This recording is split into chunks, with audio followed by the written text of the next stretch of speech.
পরিস্থিতি তো আপনারা আমার থেকে আরো ভালো জানেন, কিন্তু আপনারা কোনো সময় বলতে চান না, মানে আমার মুখ দিয়ে আপনারা সবসময় শুনতে চান।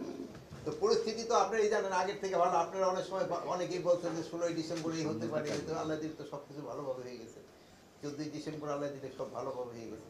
এখন 25শে ডিসেম্বর মনে হয় আল্লাহ দিলে ভালোভাবে হয়ে যাবে, 31শে ডিসেম্বর আল্লাহ দিলে সামনের দিক একটু যারা পালিয়ে আছে আমি তাদের আগে আপনাদের বলছি যে তারা আমাদের থানায় এখন ক্রিমিনাল, তাদের যে কোনোভাবে পাওয়া হলে তাদের ধরা হবে।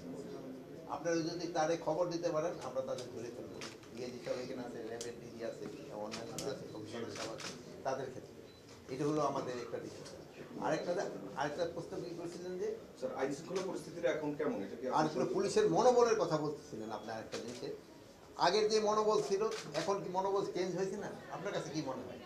অনেক চেঞ্জ হয়েছে, তাদের মনোবল কিন্তু আগের থেকে অনেক বাড়ছে, এবং এটা আস্তে আস্তে বাড়ছে। একটা ঘটনা ঘটার পরে এটা তো আমাদের কাছে এমন কোনো কিছু নাই যে 2 দিনে আমি এটা চেঞ্জ করে ফেলবো, এটা তো সময় লাগবে।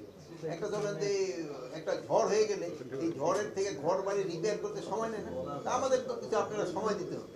মানে এখন আপনারা যতটুকু সময় ভাবতেছেন, কিন্তু আমাদের কাছে মনে হয় সময়টা মনে হয় সময়টা কম, এই জন্য আমাদের একটু বেশি সময় লাগতেছে। কিন্তু আপনারা আবার অনেক সময় অযুদ্ধ হয়ে যাচ্ছেন যে না এই তাড়াতাড়ি এই হচ্ছে না, কিন্তু উন্নতি তো হচ্ছে।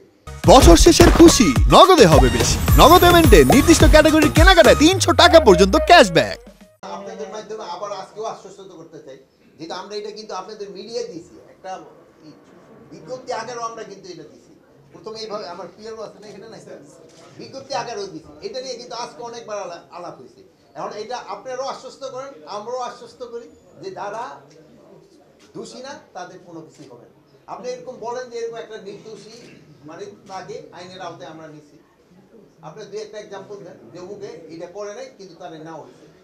এখন যদি তার আবার যাদের ভিতরে যদি অন্য সন্দেহ থাকে তো সে তো অন্য সন্দেহে ভুগতেছে। আপনার ভালো থাকেন, দোয়া করি, আল্লাহ হাফেজ।